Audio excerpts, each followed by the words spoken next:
Саламатсыздар, урматтуу телекөрүүчүлөр. Бүгүнкү сабагыбыздын темасы тешилип калган түтүкчөдөн сууну токтотуу, хамут дайындап, ошо хамуттун жардамы менен сууну токтотконду көргөзүп берем. Бул жерден коопсуздукту сакташ үчүн көз айнек тагынабыз. Андан кийин эле колгап,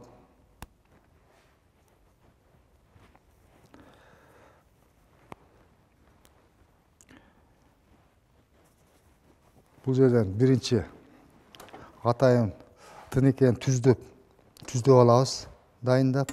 Ушуга бүгүнкү биздин суу алып калган 15тик түтүкчө, ушуну темир түтүкчө, ушуну убактылуу суу токтотконго түздөп алдык. Эми бул түтүкчөнүн размерин алыш үчүн атайын жумшак жип же зым менен мындай кылып размерин алсак болот. Кайра ушуну түздөп, размерин чыгарып алабыз. Мисалы үчүн мунун размери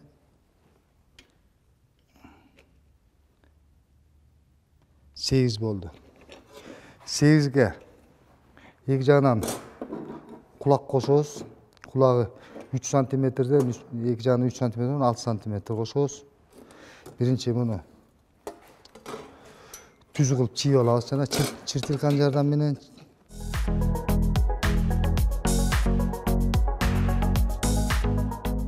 Суу аткан жерден, мисалы үчүн 40 болсо 35 кылабыз туурасын. 35 кылып мындай башына чийип алабыз мындай. Анан кайта чийебиз.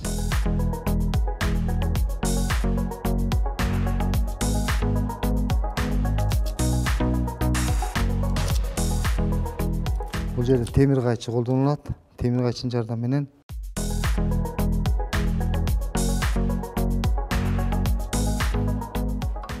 өтө кылдаттык менен коопсуздукту сактайбыз. Анткени бул темирдин баштары бычакта болуп курч болуп калат.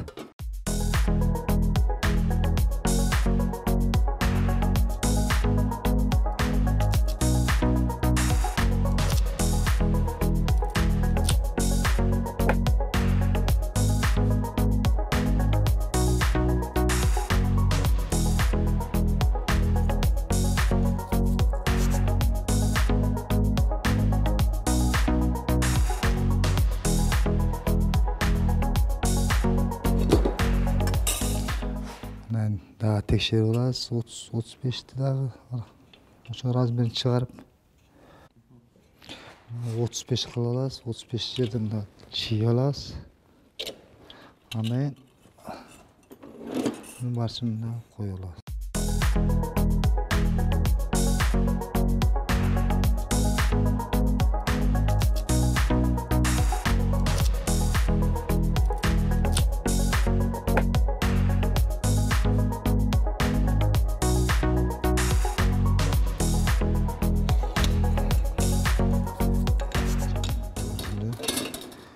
Ошонун кайчынын жардамы менен кайта кезип алабыз.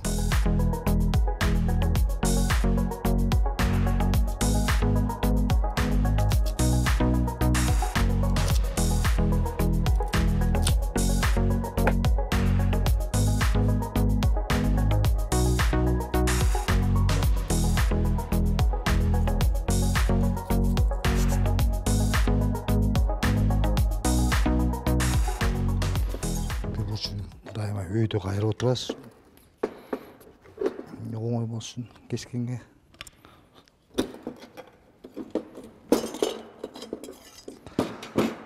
Мына ажыртып алабыз. Андан түздөп алабыз дагы.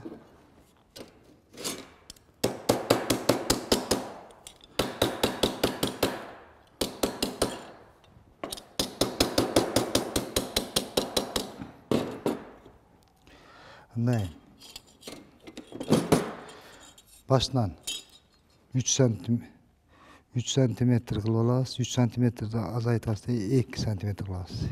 2 сантиметр кылабыз, 2 сантиметр чийип алабыз мындай. Бул кулагы 2 сантиметр чий алабыз. Ана эмес турбаны өлчөп алганда турбаныкы 8 болгон. Ана 8 чий алабыз, 8 сантиметрди.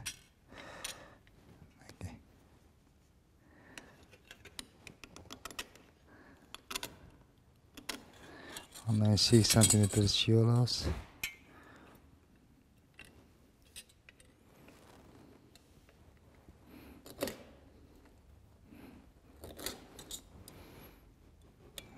Сантиметр чийдик. Анан кайта кулагы 2 сантиметр.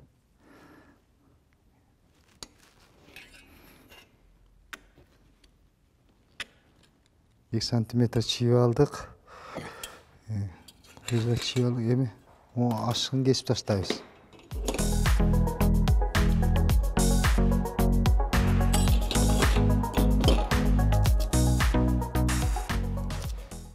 Четтери өтө курч мына. Баганы өгөлөп, мокотуп алабыз. Анткени бул колдун баарын кесип кетиши мүмкүн. Ошон үчүн өгөн жардам менен бурчтарын өгөлөп коебуз. Анткени орнотуп атканда колдордун баарын кесип чийдирип алышкан мүмкүн. Бурчтарын сөзсүз мокотуп алабыз мына.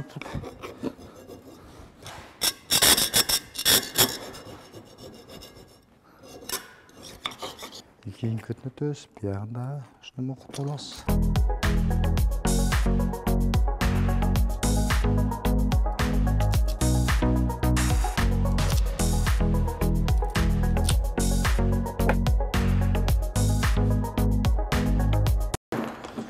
Мокотуп алдык.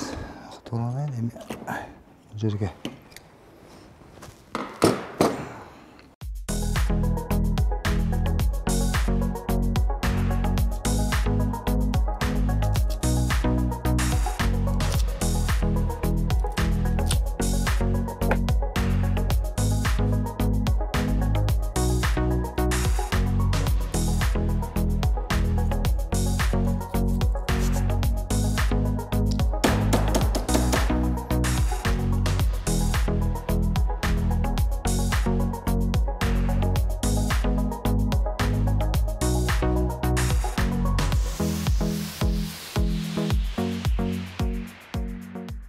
атайын сверлосун алмаштырып, азыр чоңураак тешиң чоңураак көзөгөн аракет кылабыз бул жерден. Бул жерден дагы сверлону дайыма суунун жардамы менен суулап турабыз.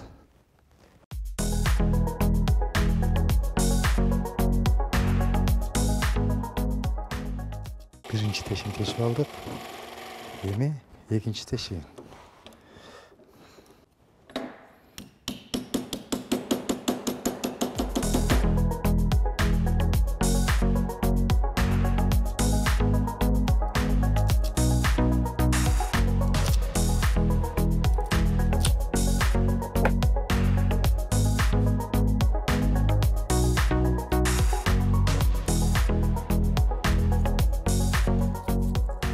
Тешигин текшеребиз. Кандай биздин кыткыдай келди. Эми дагы бир жолу мунусту түздөп, эми хамутубузду акырын чыгарып алабыз мындай. Түтүкчөнү биз тешилип калган түтүкчөнү орнотуп алабыз. Мындай кылып. Бул жерде bunun içine söz, хамуттун içine резинка салыш керек. Бул атайын сууну кармап калыш үчүн атайын резинка. Буну өлчөп алабыз да, кайчын жардам менен ушу кезип алабыз мындай. Резинканын жардамы менен сууну токтотконго аракет кылабыз. Бул жерден кайчын жардам менен өтө узун кылбай, кайчын жардам менен кесип алабыз резинканы. Андан кийин буну ачабыз. Резинкабызды коебуз мындай кылып. Эгер дагы узун болуп калса да кичине кыскартып алабыз.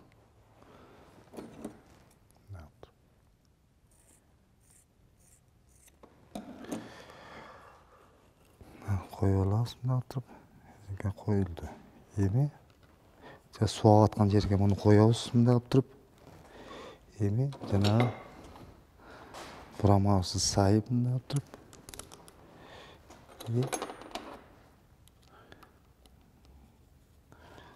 Ачкычтын жардамы менен муну бекитип карматып алабыз.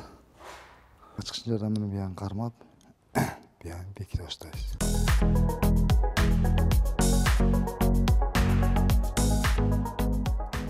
Бул убактылуу сууну токутуш, ысык суу, муздак суу баарына жарай берет.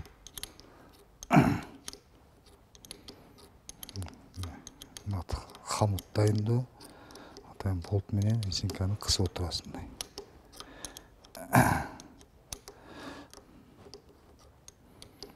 Бул жерде ар кандай болот, кээде резинкадан 2 катта салса болот. Ал хамуттардын размерине жараша чоң болуп калды, кыска болуп калды. Бүгүн хамут дайындоо менен резинканын жардамы менен мындай сууну токтоттук.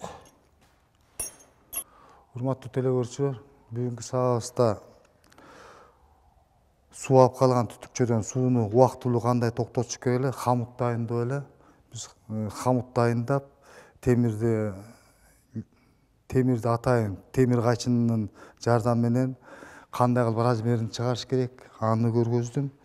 Электродрель менен кандай иштеш керек. Урматтуу телекөрүүчүлөр, бүгүнкү сабагыбызда хамут дайындоо эле, суу алып калган түтүкчөдөн убактылуу сууну кандай токтотсо болот, ошону көргөзүп бердим. Кандай өлчөп, кандай шаймандар колдонулат. Урматтуу телекөрүүчүлөр, бүгүнкү сабагыбызда хамут дайындоо эле, бул суу алып калган түтүкчөдөн хамут дайындап, ошонун сууну токтотуш керек эле, кандай шаймандар керек экен баарын көргөзүп бердим. Кийинки сабактан жолукканча саламаттуу болуңуздар.